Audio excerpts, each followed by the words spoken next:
Welcome, everyone, and happy Thursday. It is noon Eastern time here in the booming metropolis just outside of Philadelphia, Pennsylvania, a little place me and my friends like to call Ambler, PA. You know what that means? Thursdays, noon Eastern time in Ambler, it is time for your weekly look at all things human resources, talent acquisition, artificial intelligence, talent management, skills, and so much more. I'm talking about a little show I like to call Talent Experience Live.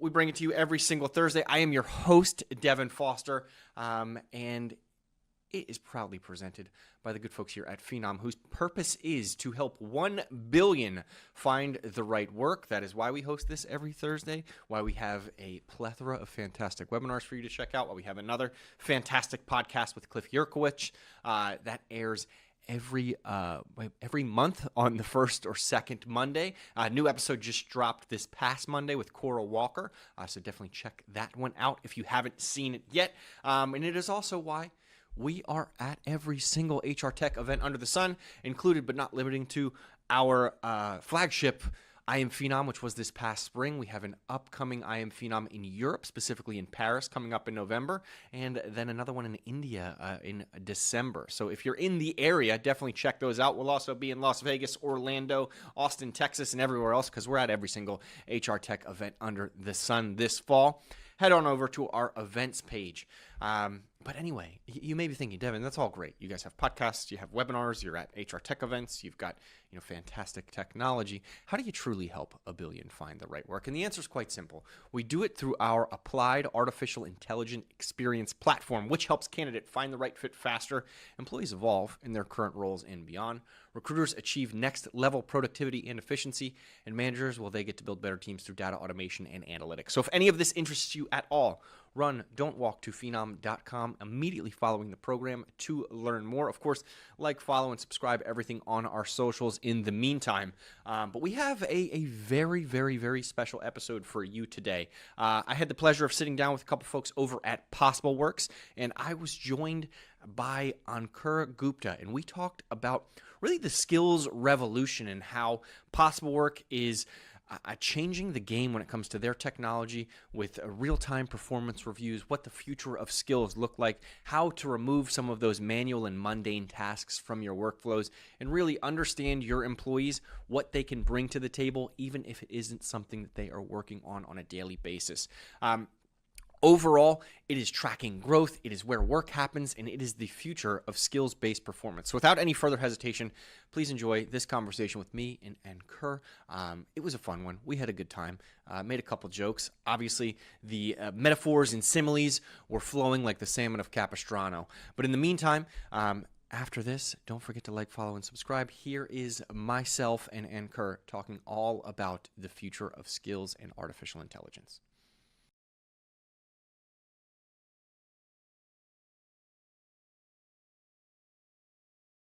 Welcome to the program, Ankur Gupta of PossibleWorks, excuse me. I wanted to say thank you so much for joining you, but before we get started and start this skills conversation and what the future looks like, could you please introduce yourself to the folks at home?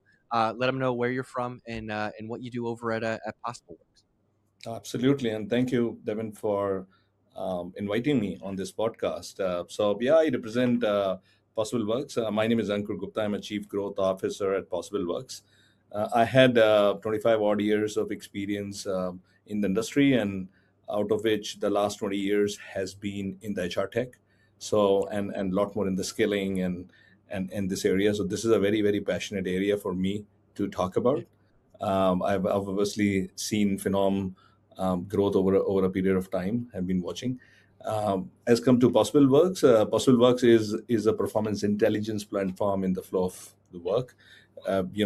We believe that most of the performance systems fail because of one simple reason, and that because people don't just use them, right? And you just can't ask somebody to keep on working and then redocument them into a system and then resend. And a lot of that work really happens outside those systems, and you just keep a performance system into a document repository kind of, right?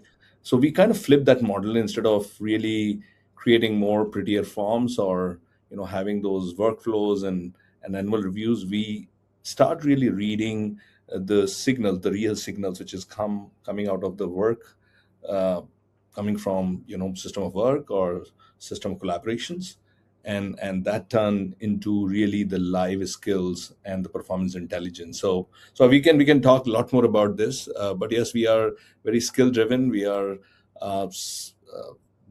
very linked to skills and single screen, right? Some of the Yeah. innovations.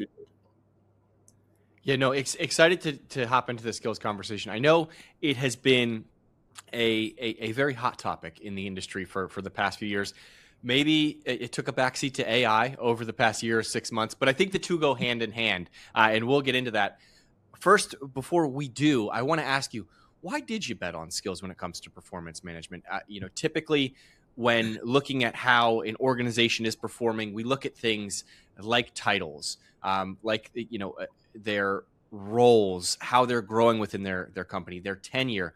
What made skills kind of the light bulb moment for you to say, hey, this is what we should be focusing on when it comes to enterprise performance? Yeah. So honestly, because I think in today's world, title does not tell you much of what a person does, right? In my previous roles, and I've kind of worked, as I was saying, in talent or skilling companies. I've seen beautiful frameworks getting created, whether it's skill frameworks, or sorry, the role frameworks, the competency frameworks, and all of that for jobs and roles, and they were literally frozen to amber when they go live, right? They have been a lot of challenge, and there is a continuous transformation, I believe, is happening in the way the skills has been evolving, and especially over the past decade or so. When Gartner has obviously put up a lot of research around this area. The half life, think about the half life of the technical skills, which is sitting at 2 years, 3 years max, which used to be probably 5, 7, 10 years. I remember when I passed out 25 years back, I think the skills which I got in marketing worked for about 15 odd years, but last 10 years has been crazy, right? Every day, every quarter, you have to kind of get a lot of newer skills, and that's where I think it becomes very, very important, really, to look at, because title is simply cannot just deal with this change, because you can't have those capturing happening. So what it really does is best tells you when you got hired on a position and there was a JD which was created, right? And that was a job 18 months back, right? Maybe. Yeah. So PossibleWorks, we try to go into this skill which is at the core unit, and most importantly make them live, right, as a day to day. And that's where we are skill linked, instead of really having a metrics around it. So I think Yeah. that was one of the key things, because we believe that a title is a very lagging indicator, while skills Yeah. done right can be a very live one. Yeah. I think of my latest job title, which is dad, right? It doesn't tell you how many children I have. It doesn't tell you their gender, right? There's plenty of dads out in the world. I'm a father of 3 now, and 2 of them are girls. So that means that some of my skills are brushing hair, playing with Barbies, putting hair up, doing ponytails and pigtails, everything like these are all skills that I have, but it doesn't paint the picture. If you put me, Agree. in the place of a father who has a 16-year-old boy, I'm going to be lost at this point in time, right? I So I love this concept of skills and comparing it to those job titles, right? That is a snapshot in time from when you got hired, just like when you have the birth of your first child, right? You are a dad, you are a mom, you haven't changed any diapers, you haven't done anything like that. All of those things you accrue over time, and the same thing happens professionally, right? No, So it's absolutely, and this links back to I've gone into this dad journey for a longer time, right? So Mhm. from the stage which you are talking about versus today, now I have to obviously pay the college fee, which is a different way of Mhm. looking at No, it. So yeah, absolutely. I don't have that skill in my tool belt right now, but I'm gonna wait as long as I can for that until I start having to pay college fees.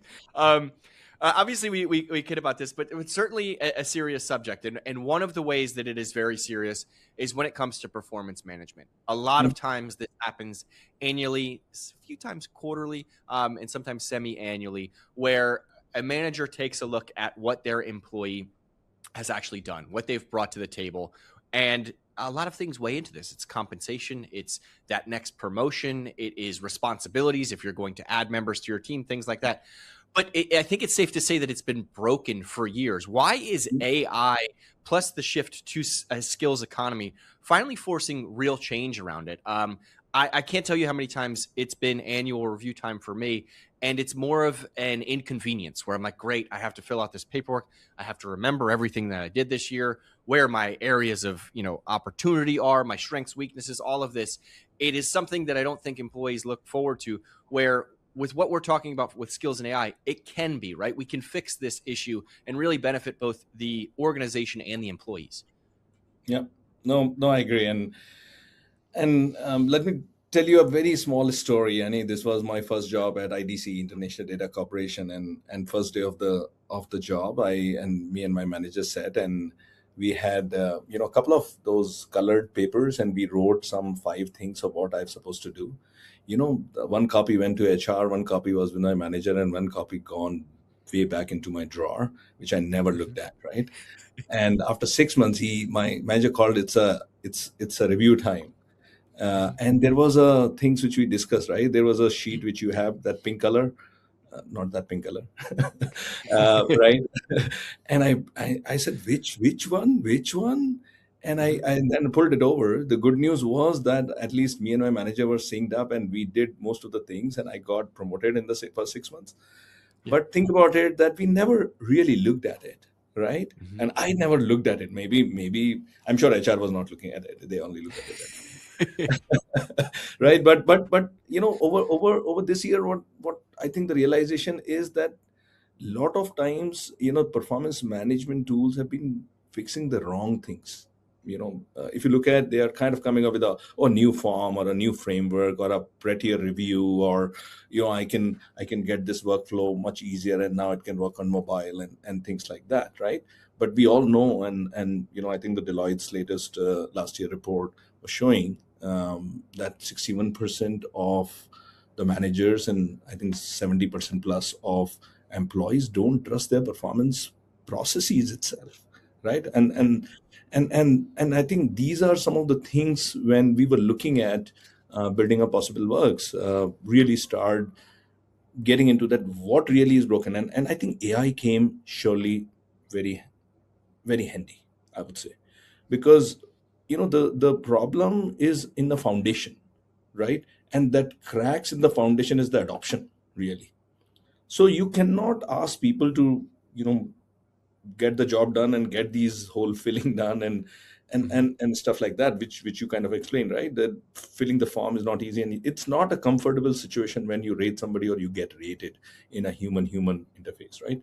And that too, you have to rely on memory. So I think what really has happened now is that now we have the work has also gone into tools, right? You can measure it with the digitalization. I think the one of the key things which has happened is that you have evidence which are continuously getting recorded. It's not based on the memory, right? They're coming in those, uh, as I said, system of work or system of collaboration. That's kind of happening, and AI has finally start reading up these evidence and creating inferences out of this, right? Instead of somebody filling up those forms, right? And that's where you are shifting from like a recall to a signal, right? Otherwise it was always on a recall basis. It is moving from your forms to interference. It is moving from a very periodic way of doing things to a continuous way of doing things. People have been talking about that, continuous performance management. It's not easy to do it when you know that it takes 6 hours to fill a performance review for somebody.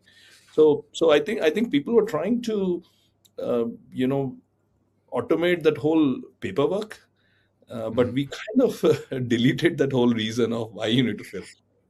Yeah. I think that's where I, we I are. No, I think so as well. And it raises this question of, we mentioned performance data, which is typically, I think, where people go back during these performance reviews. If you look at it from a talent acquisition or a sales perspective, it's how many hires did I get? How many interviews did I conduct? How many deals did I close? All sorts of these things. But that doesn't paint the full picture when it comes to skills, right? AI gives us, I think, the opportunity to look at the full life cycle and infer that yes, you had maybe less hires this year, but your phone screen to accepted to hiring manager is at a higher rate, right? That implies some skills there. How does this really paint the picture when it comes to performance management and skills in the future as we start to connect these pieces together, like you're implying? Yeah, no, and you're right in terms of, and that's where I think we are talking. If you really look at exactly PossibleWorks and Phenom fitting together, is solving this story, right? You guys are brilliant in mapping up, talent intelligence or career architectures, or very skill based hiring, and that oh, you're hiring this person and this guy can go here, but everything at that point of time becomes a challenge, right? Because ultimately a resume is a claim. Assessment which you have done at the entry is a snapshot of that particular morning, evening, afternoon, right? Yep. And that's where, because today, again, I can relate to some of the data which I keep on reading, like World Economic Forum's future of job report last year said that 30-40% or 39-40% of people's core skill will change by 2030, right? Yeah. So when you are kind of going through that change, you have to start really looking at a lot of live things, and whatever map you have created, it's a gorgeous map, but then Yeah. that maps requires continuous work and layers of work, and that's where I think what people like us are trying to do is getting that whole signals driven, getting into that feed of real work which is happening, and that is evidence based, right? so Yeah. so that's what we are trying to do, and I think with our partnership, we can do a lot more benefit to the organizations, which is probably our customers and prospects, right? In that way. Yeah, yeah. You mentioned the signals and getting into real work, and I know one of the ways that PossibleWorks does this is through integrations with email, right? With Teams, with Slack, and I want to say I don't want to say tracking or monitoring, but keeping tabs on how things are progressing, right? And in making inferences from what work is being done and what's being delivered without you having to recall and go back to these sort of things. Yeah.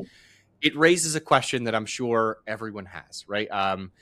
How do you build trust with your employees to get this? How can you get consent and get buy-in? I think is one of the things when we talk about technology, when we talk about tools, most of them fail because they're not adopted, right? How do you Yeah. get employees to buy into this, that it's a benefit for them and not Yeah. Big Brother watching over their shoulder, right? Because that's immediately, I think, people's reaction when we talk about technology in this sense.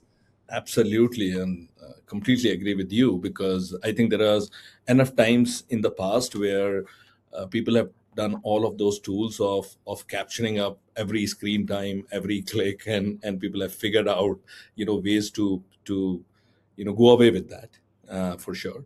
And if you really look at, a lot of times we have seen in a manual recall base, or people are going through emails and they're putting up that one sentence, the manager is just pulling that one sentence or one word or one line, and kind of screwing up the whole performance review, right? Yeah. So Mhm. what we do is we read the fingerprints of the real work, right? So with our proprietary SLM, which is small language model, and plug in into where the work is happening, right? And work is happening in where is Jira or HubSpot or Salesforce or GitHub or wherever, right? Or these collaboration tools, as you mentioned, whether it's happening Mhm. in Teams and Slack and Outlook and Gmail or whatever, right? So it becomes very clear that we are not just reading some keystroke, some verbatim, some mood, but we are reading the output. We Yeah. are kind of reading that, what kind of features were supposed to get shipped, have they shipped, right? If the deal got closed or not, right? And if the ticket was supposed to happen, and so those kind of things, and how difficult it was. So the whole rigor of execution, right? There is a performance as well, but the whole rigor of execution becomes a very, very important thing. Now Yeah. that is linked back to your goals and rigor of execution, as well as your specific skills, which is, it comes in terms of the feedback, right? Mhm.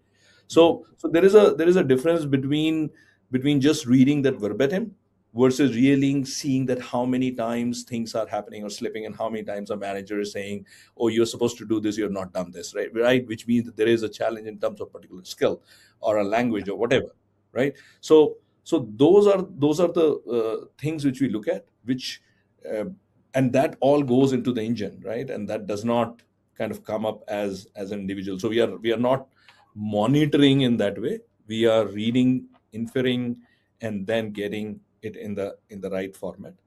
uh, Yeah.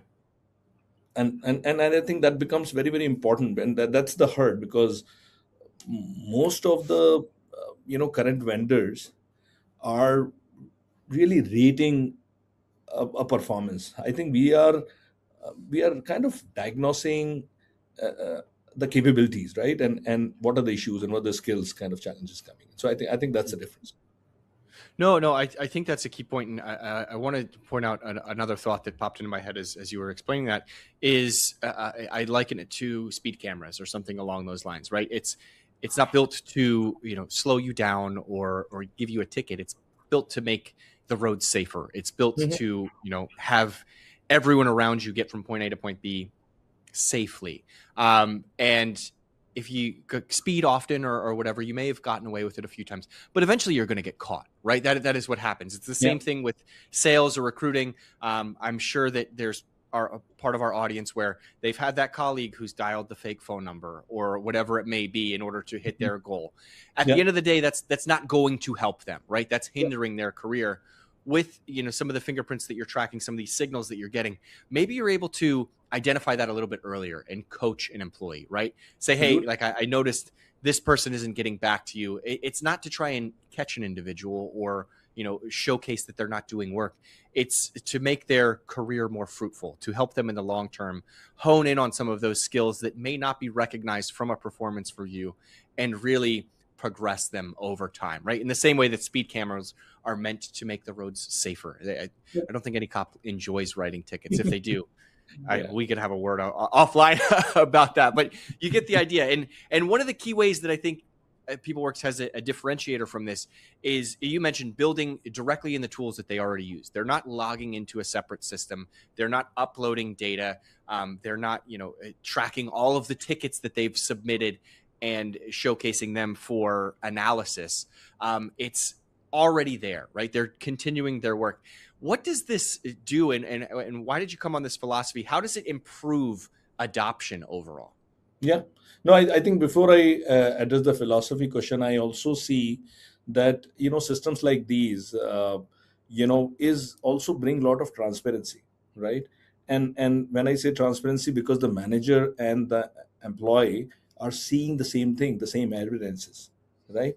And we also take care of the security, right? By the way, to be Yeah. because we are ISO 27001 Yep. SOC 2 GDPR compliant, right? And the data still remains in the customer owned tenant, right? It does not go out because of the whole SM model. There's a lot of wrappers which get created and everything. Because if you are not making a very native AI ecosystem for your employees, they will end up using AI in some shape and form. They will go to ChatGPT or Claude or Gemini, whatever, and copy paste stuff there and do it, right? So I think it becomes very, very important to do it in a more standardized way versus really, making it open, because people will use AI in whatever way. So coming to the philosophy question, I think the philosophy came first for sure. You cannot ask the people to keep on re-entering the stuff. You know what, we kind of made it almost like a unsaid rule at PossibleWorks, that if it is not in the flow of the work, we don't want to build it, right? Yeah. So we are an intelligence layer. We kind of sit on top of it, because a lot of times there is a work systems which are happening, and it's not, oh, rip and replace completely, right? Because the work is happening and people are there, you can take out those signals out from those systems, and create a system which understands it, infer it, and then really uh, the adoption comes in because of they are seeing the right set of signals and everything get updated. So the cognitive load drastically reduces, right? Yeah. For the people. So we have seen that, you know, think about, okay, let me give an example. Think about a salesperson, um, whose lot of things are getting pre-filled from the system of records, and it gives enough, uh, I should say, enough visibility to himself as well as the manager in terms of how the performance is happening, instead of like dashboards and stuff like that. And this is a complex thing. This is not like a particular number which I'm talking about. This is a skill based stuff which I'm kind of talking about, right? Yeah. So, or think about, when people are doing 101s every 15 days, every 2 weeks, right, with people, they are not scratching and seeing, okay, which email, what really happened, and I have to go to these 5 dashboards. You can just query saying that how's this performance, how the last 2 weeks went with this person, right, or in this area, whatever. And because it is conversational, it gives you all of that. It can even give you, should I promote this guy or not, right? And it'll tell you why you should promote and why you should not, right, Hmm. as well, and where the person is sitting. So I think that is the key, because we live in a world of conversation today, right? And I think the AI of today's generation really enabled that. But it Yeah. is not a generic talk. It is happening on those evidences, which has the context graph of that particular person, and all of what you're talking about is very, very relevant to both of them. Yeah. No, it certainly does. I mean, I can't tell you how many one-on-ones where I get there and I can't remember what I wanted to talk about, right? It's like, oh, I had something that was on my mind. Whereas, if you have an agenda, you can look at the past performance, what people have delivered, what maybe they're falling short on. You can get some of these inferences. And I think you had mentioned earlier in this episode, or when we talked pre-call, that AI can cut manual performance management by almost 85%. Yeah. You almost talked about it there, but I want to double click into that a little bit more. Walk us through what a real example would that be, and what conversations AI can drive from that. But also, the human still has to have the judgment. I know you mentioned the joke of, should I hire or promote this person, right? I think what you're describing is, it can give you those signals, showcase those flags of, this person's really on a fast track. You might want to promote them before they leave. Walk us through kind of an example of what Yeah. that would look like. Okay. Let me take an example. And Yeah. think about a manager who has 8 reportees, right? Year end Hmm. comes in. What is the old way of doing it? Or, for each of the person, you reconstruct, 6 or 12 months of memory, right? Yeah. Dig through emails, try to recall what happened in Q1, Q2, Q3, spends hours, right, per person. And still, you don't get all right, Hmm. right? At one point, believe me, I was running a center of excellence, and I have 15 direct reportees, and these 15 direct reportees were 5 different roles, right? Absolutely different category of roles, right? And those times, while we were using our own ownish tool, and a lot of work used to happen between printouts, between my sleepless nights, between really my weekends, and oh, performance review time is coming. This was twice a year, right? It was a horrendous time at that point of time, Yeah. right? And that's, but there is no way. And I used to look at, okay, well, how I rated these guys 6 months back, 1 year back, whatever, what they Hmm. did, how they have done their self appraisal, how should I do it? I should also normalize it. I have to also look at what are the budgets, who is getting promoted, not promoted, and they're very different set of skills. It's not like, oh, I have 10 people who are all the salespeople done, Yeah. right? So I think it was that. But now, if you really start thinking about, today, right, or with say PossibleWorks, our AI engine, which is our orchestration engine, which we say is Alter R, and Alter R is like an alternate resource, like your alternate HRBP, right? That is quietly building up all the information of each person all year, every goal, every initiative, every feedback, 360, and then it pre-drafts a lot of those signals, right? So when you're doing a cycle, obviously people are doing a yearly or half yearly, people start doing quarterly, and that's what I've been hearing. And people are also looking at a monthly check-in, right? So you have still a OKR framework, whatever framework you want to use. You have annual goals, you have a quarterly goals, and then you want to check in every month. Now, all of this for everybody, and if you have larger teams, even if you have 5 guys, right? It is a lot of time away which get taken from that manager, versus the manager really getting a pre-filled, pre-drafted stuff, a one-page kind of a summary, not a blank page. Because Yeah. what we really worry about is this blank page anxiety, right? As humans, where to start? And in the age of AI now, we don't start blank at all. Hmm. So I think looking at all of that makes it a lot more easier in terms of, and then you reduce the whole judgment, cognitive load, because there is evidences, right, which are kind of there. So Yeah. that's where we see that it is the work, the hours which you spend, but the cognitive relief which you get, Yeah. because the page is already filled. Now you have to, obviously human has to be in the loop, right? You cannot have a situation where AI has done everything and you just click and say submit, done.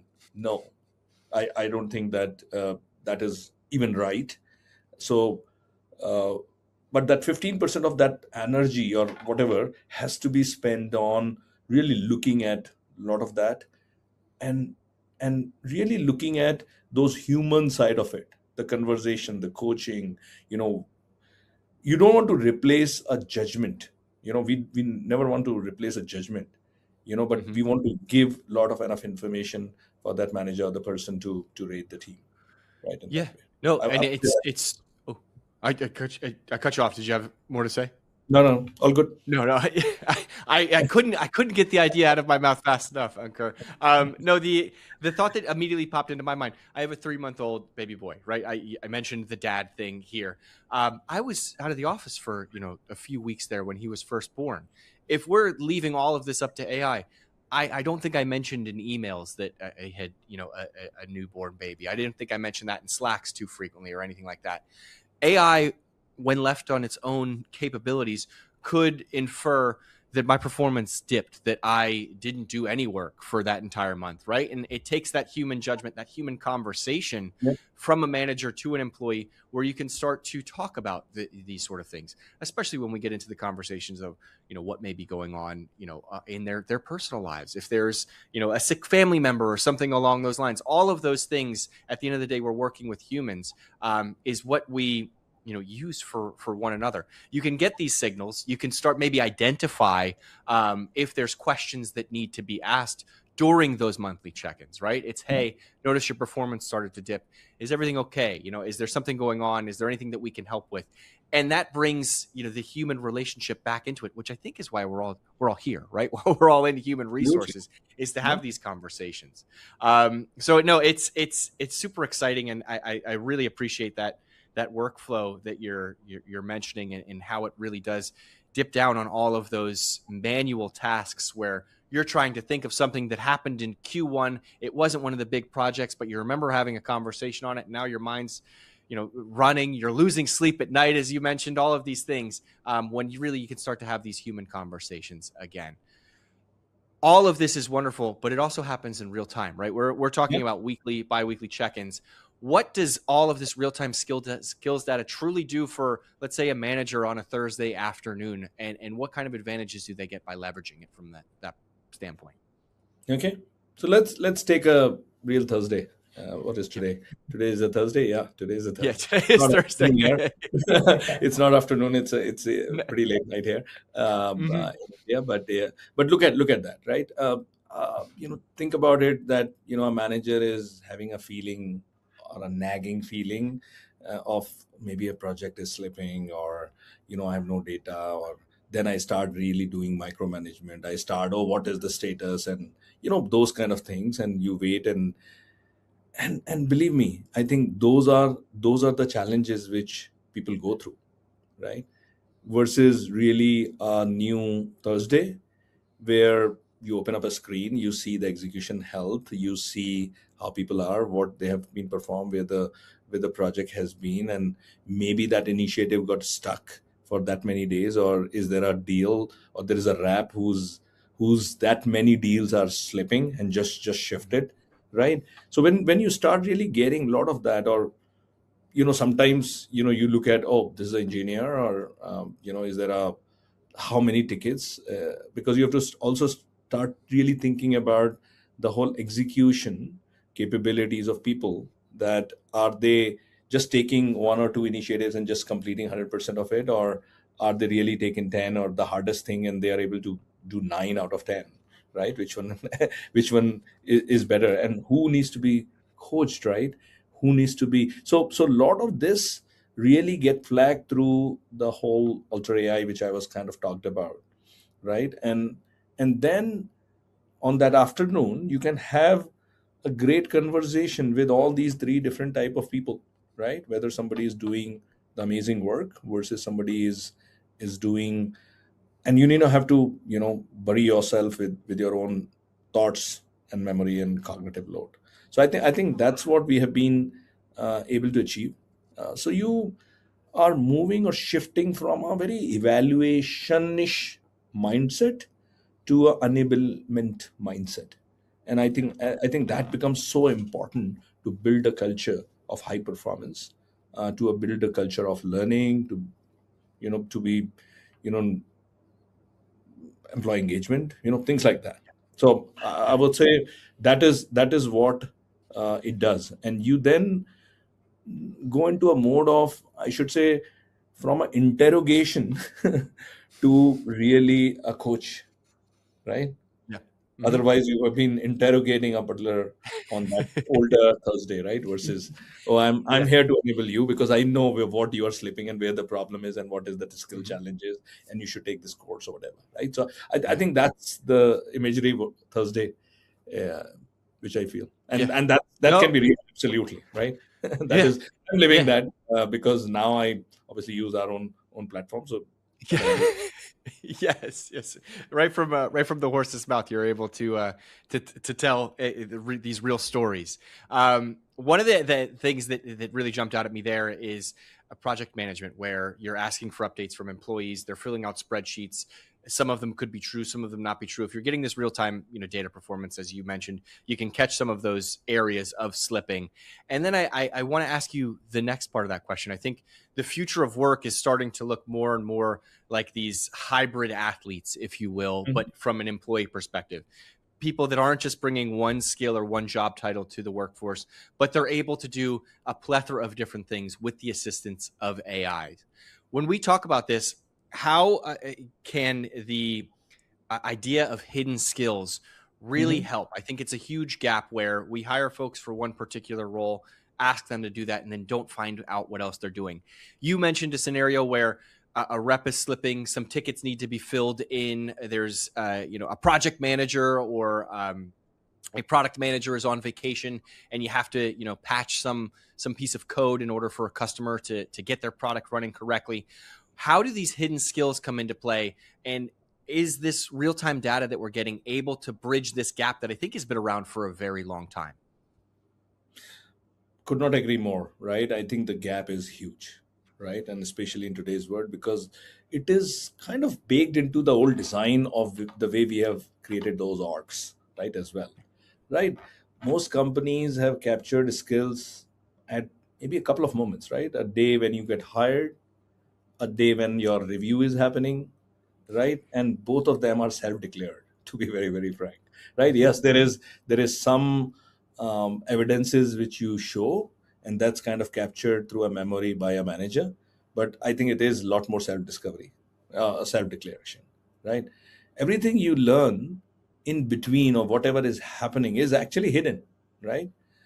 Picture a kind of a support engineer, for an example, who's doing excellent work on firefighting incidences, and quietly become maybe an expert on a particular technology area, right? Take any of the areas, right?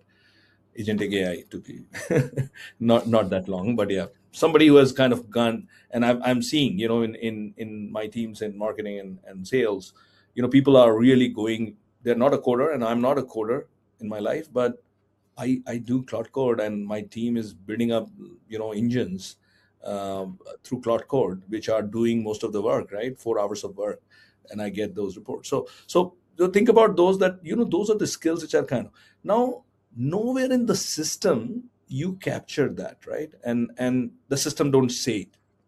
So when a particular rules are getting created, you know, um, you know because that is not a skill which you have captured, Yeah.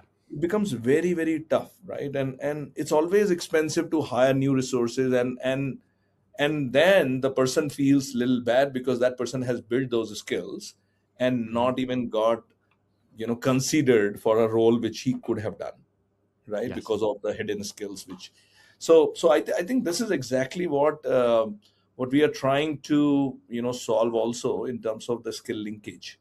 Yeah. Um, and and when you do that, I think it we all know that the payoffs are shows up in multiple places, right? One is obviously the talent mobility, right? Because Hmm. you can fill roles inside cheaper, obviously much safer because the person is there and got into a new role which he wants. I think the retention becomes an important area, because we all know that if you keep these people and keep them growing in and doing internal mobility, obviously you retain them much more. Yeah. So Absolutely.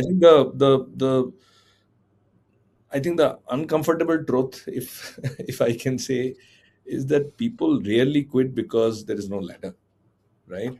I think Hmm. they quit because nobody noticed them that they have outgrown from their role or the skills, or what they stand for today. So I think that becomes a very, very important area for Yeah. managers to. But a lot of times you don't even know, right? It's not manager's fault. So you have to equip that manager or the teams, right, or the leaders. Exactly. Exactly. Yeah, I was going to add one more date to when you find these things out about skills. It's the day somebody's hired, their performance review, and then the day that they quit, the day that they're offboarded, where they have a conversation with HR that is, why did you take this role? Well, I really had a passion for product marketing. I know I'm just a product manager, but I was never given that Yeah, opportunity to be in the room to share these skills. And to have those conversation earlier, I think is going to help everyone. And it yeah, really stems into the next question that I have for you is leaders are really trying to decide, I think, at this moment in time, whether to reskill or redeploy as AI changes roles as a whole. You mentioned your team using Claude Code, to build out products and things like that. How does this live skills map change that decision for folks, right? Is it truly able to track in real time that says, Ankur, you have an A+ employee who is fantastic at marketing and sales and everything like that, but they're building some great code right now as well. Can we yeah. get them onto your product team? Are those sort of live insights being served up as well? No, absolutely. And Yeah. and this question is not new, right? Whether Yeah. AI or not AI, if you Yeah. really ask me, this question is a boardroom question or a very CXO-ish question, that should I rescale, should I redeploy, how should I redeploy, where should I redeploy, right? Yep. And I think what AI has done is just fast-pace this change a lot more, right?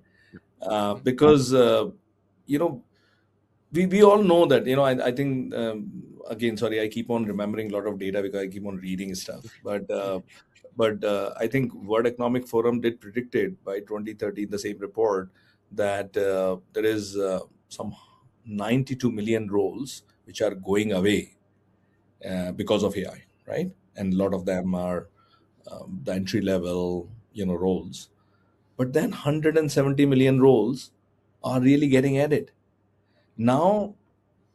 Everyone, if you really start thinking about, is a whole reskilling, redeploying, or a redeploying call which you have to take at a scale, because you are talking about a very large number, right? And once you have a live skills data and inputs coming in, and no longer those titles, for an example, I think AI will surely get a very good input in terms of how your new org chart looks like, right? Yep. Because the live view of people, say somebody is doing a particular job, and they have identified, and your system has started identifying that they have started building skills on this particular area, which then can be used, and these are some of the core skills which are required for this new roles which are coming in.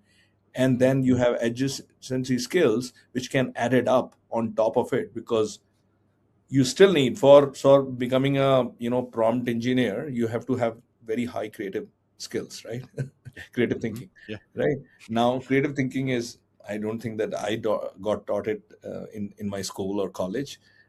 Yes, some of the new colleges start doing that, but then you build it over a period of time, right? Problem Hmm. solving skills, right? You start building up. Now if you start getting those signals of, oh, these are the roles which require these skills, and these are not tech today. You don't need, oh, I need to code this Java or C++ or obviously Python or things like that. you Hmm.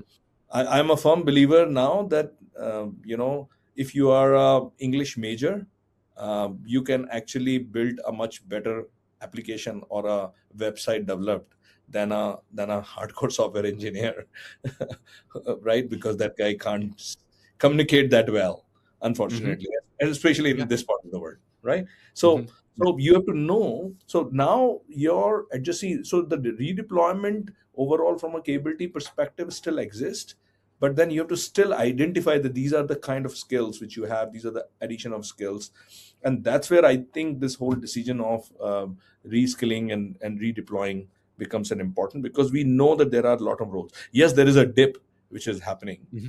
There is Yes. a dip in terms of, because we are still in the experimentation phase, and once the deployment start happening, there will be a lot more people on these new roles which will Hmm. be required. So I think that's what we are building up from a deployment intelligence perspective as well, of these skills Yeah. with possible I works. think with new technology, there's always an impact on the job market, but it's just until the problems arise that water finds its level. I think back to, there's an example. I was listening to a podcast of horse farmers, right before the invention of the automobile. Once the automobile came around, they were like, what are all these horse farmers going to do for work? It turns out those jobs just shifted to auto mechanics, right? And they didn't know that when the first automobile was Agreed. created, because it didn't have any problems yet, and then it does, and now we see auto mechanic shops all over the place, people getting their cars. You need regular oil changes, all sorts of these things. The work shifts, and we're starting to see that right now with AI, where yes, jobs in certain areas are being removed from the workforce, but we just haven't run into that set of problems yet where Yeah. we're going to find the level again. You mentioned 2030 there when talking about the stat. I want to ask you, what's one of the assumptions looking ahead to 2030 that HR leaders are making right now about performance management that will be obviously wrong when we look back in 2030? That's a tough one. Really a tough one. But I yeah, I can give my views, but obviously Yeah. nobody knows what will happen, and obviously a lot of these reports are prediction from data. But Yeah. I think the whole ritual around this whole annual, mid-year, quarterly, performance reviews, which kind of happening, right? I think that is going through a shift, right? I know it is happening in phases or different level of maturity of the organizations, but you can't just do these on a periodic basis, right? Performance is not an event.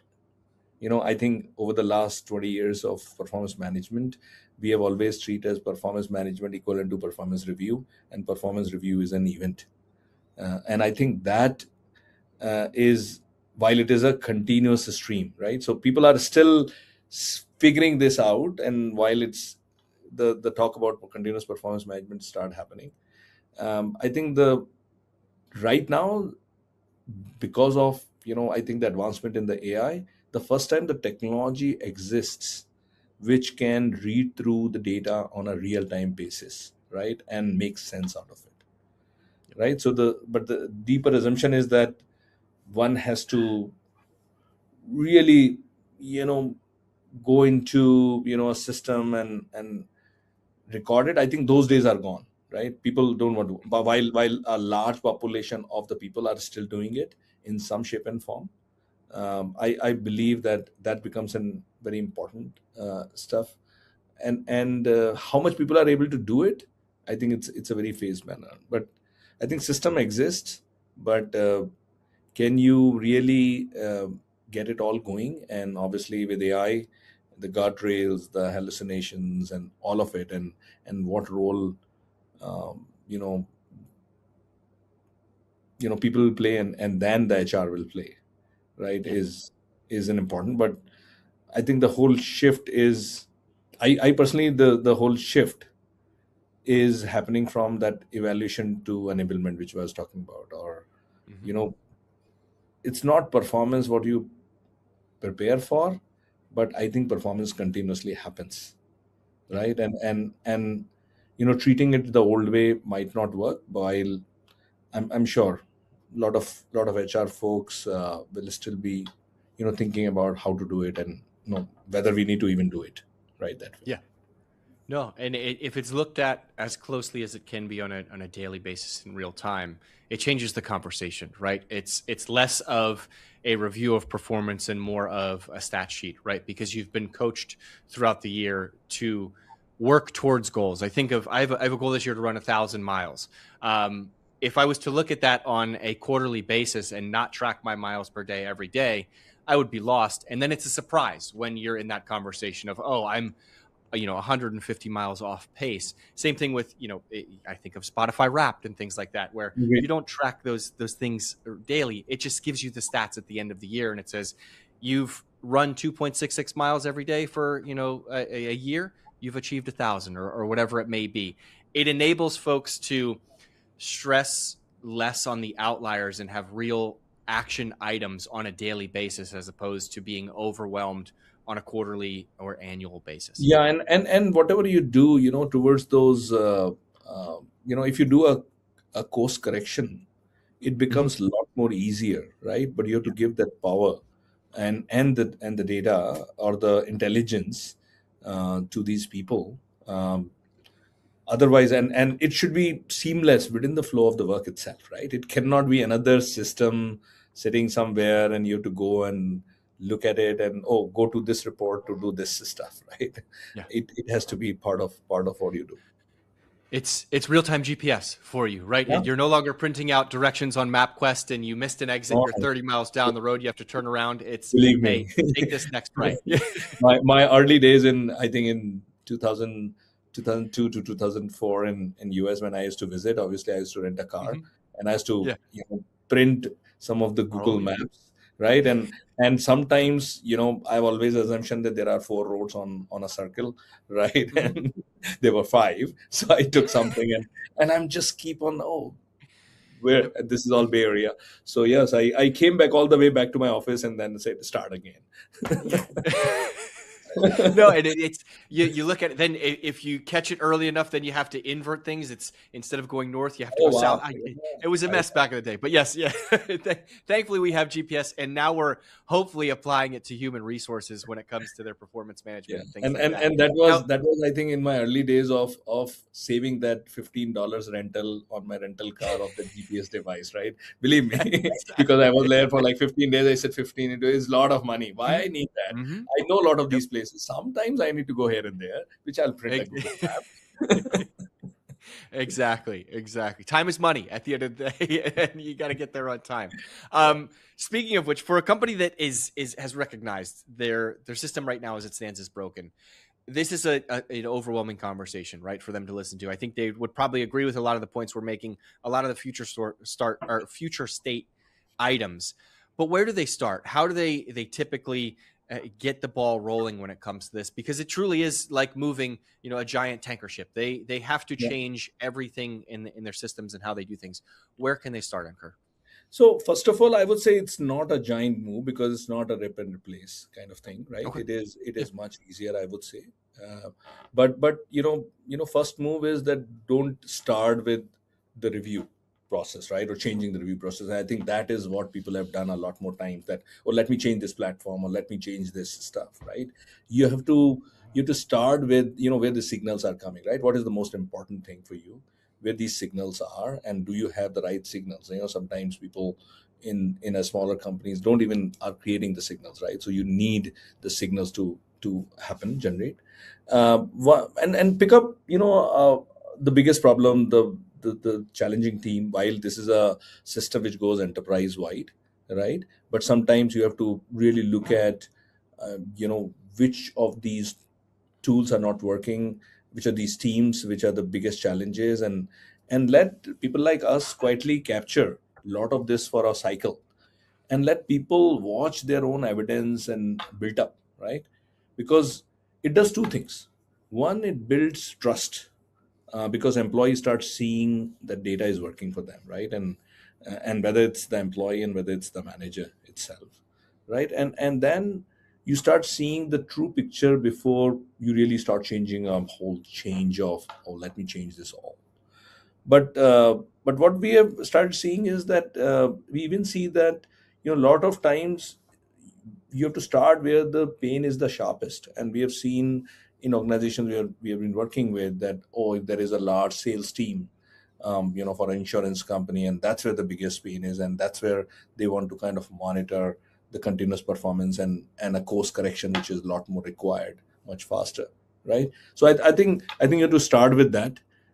Don't just buy a new fancy looking form based, workforce based tools, and oh, this will change that option.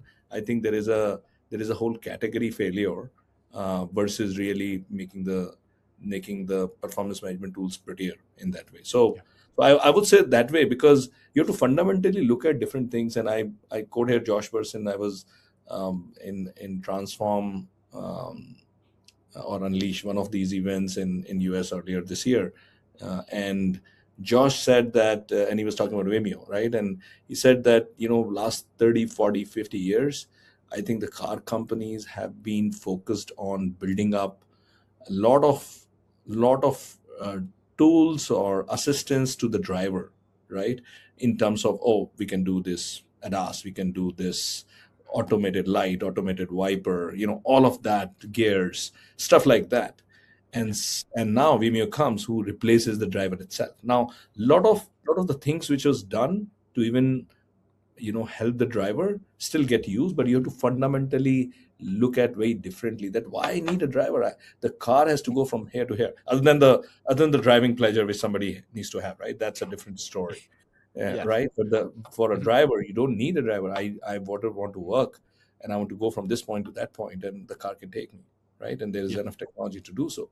So I think the AI, and obviously Vimeo's to Tesla's to everybody is kind of doing Hmm. that stuff. So I think that's a fundamental way of rethinking about this whole creating high performance team, right, and high performance culture, which brings a lot of transparency in that way. So I think that becomes a very, and you have to take off really the manual burden away, Hmm. from the people, uh, Yeah. because once you do that, I think the adoption becomes better, and I think system or the performance take care of itself. Yeah, no, absolutely. I want to use your Waymo example there. The most important part is the passengers, right? Yeah, Is getting, and if you're the driver, you are the passenger. And what it's doing is getting you from point A to point B, where you can make some of these human connections and have the conversations that need to be had, right? Whether you're going to see your family, you're going to a conference, or wherever it may be. At the end of the day, it's the destination, oftentimes not the I agree. journey and how you No, get all, there. all the all the time in my car with my family is always me driving and focusing on the road, right? Not Yeah. talking to them. I would love And then to. you get frustrated with traffic, or somebody cuts you off or whatever, and then you're in a bad mood when you get there. Let's Believe automate the me, process. believe But me. So much you know, happens in India. yes. Or you printed out MapQuest directions and you're going down the wrong way on a circle because you thought it was 4 lanes instead of 5. But Ankur, this has been an awesome conversation. I want to ask you, where can folks go to learn more about PossibleWorks? Where can they start to have some conversations with your people? So yeah, you can go to possibleworks.ai, which is our website. So you can go there, learn about it. If you really are looking at having a conversation with me or the founder or our team, more than happy to have that conversation, to learn from you, to show that how things are working for what we are doing with our customers, and how we are bringing that value. But yeah. Awesome. Awesome. Well, thank you so much. I appreciate the conversation. Can't wait to have you on again soon. We can talk about some organizations that maybe are using this and leveraging it successfully, and talk about how wrong they were back in 2024 when we fast forward to 2030. But Ankur, thank you so much again. Have a great day, and we'll see you soon. No. Thank you, Devin. Thank you. It Thank was you. pleasure to be on the podcast. Bye bye. Take care. Yeah. Thank you. Bye.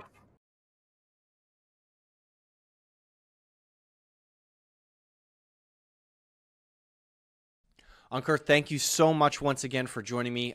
Really enjoyed the conversation. Can't wait to have you on next year. I know at the end of that episode, we kind of chatted about what are we going to look back on in 2030 and think that people were completely wrong about. I'm going to get you on before 2030, and we can talk about how wrong people were just in 2026.